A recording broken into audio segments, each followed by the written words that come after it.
Assalamualaikum warahmatullahi wabarakatuh. Imam Asy-Syafi'i, kalau nama ini disebutkan kepada kita umat Islam di Indonesia, maka mayoritas kita akan mengenal, oh iya, itu imam mazhab saya, beliau adalah idola saya, bahkan bilang beliau adalah panutan saya.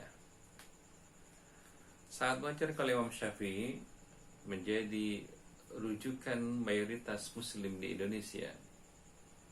Di umur beliau yang 7 tahun, beliau telah selesai menghafalkan Al-Quran. Dan saat beliau di umur 10 tahun berniat belajar ke Imam Malik, maka beliau sudah menghafal kitab Imam Malik yang berjumlah 2000 hadis hanya dalam 9 malam. Masya Allah. Ternyata Imam Syafi'i yang kita kenal cerdas ini ada suatu ketika pernah curhat kepada sang guru yang bernama Imam Waqi'. Beliau berkata, "Syakautu ila Waqi' su'a hifzi." Saya mengadu, kata Imam Syafi'i, kepada guru saya yang bernama Imam Waqi' tentang sulitnya menghafal. Fa'arsyadani ila tarkil ma'asi. Imam Waqi' menasihatiku, kata Imam Syafi'i, untuk meninggalkan kemaksiatan. Wa akhbarani bi annal ilma nurun wa nurullahi la yuhda lil 'asi. Guru saya, kata Imam Syafi'i, beritahuku bahwa ilmu adalah cahaya, dan cahaya Allah tidak mungkin diberikan kepada ia yang berbuat maksiat. Yuwafil rahimakumullah. Sangat mustahil sepertinya kalau Imam Syafi'i melakukan kemaksiatan seperti kita pada umumnya di zaman ini.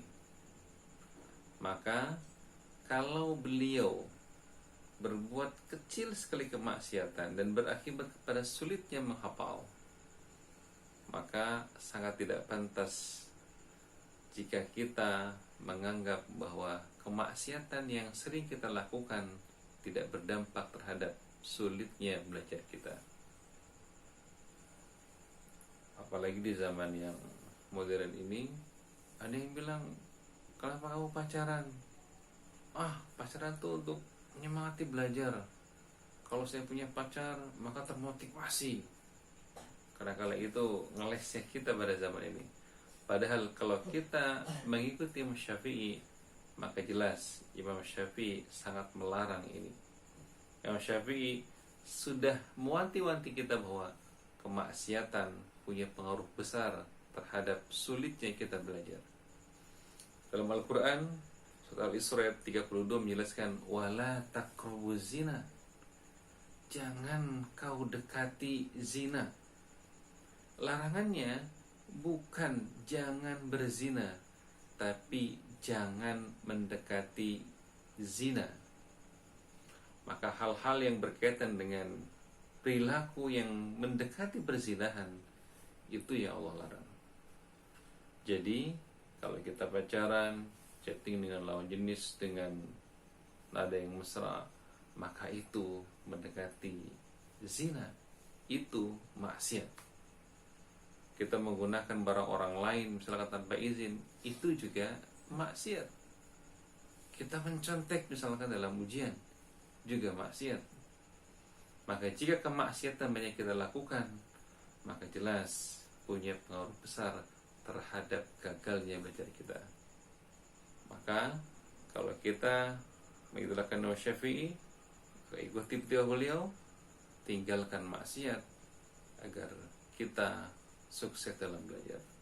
Assalamualaikum warahmatullahi wabarakatuh.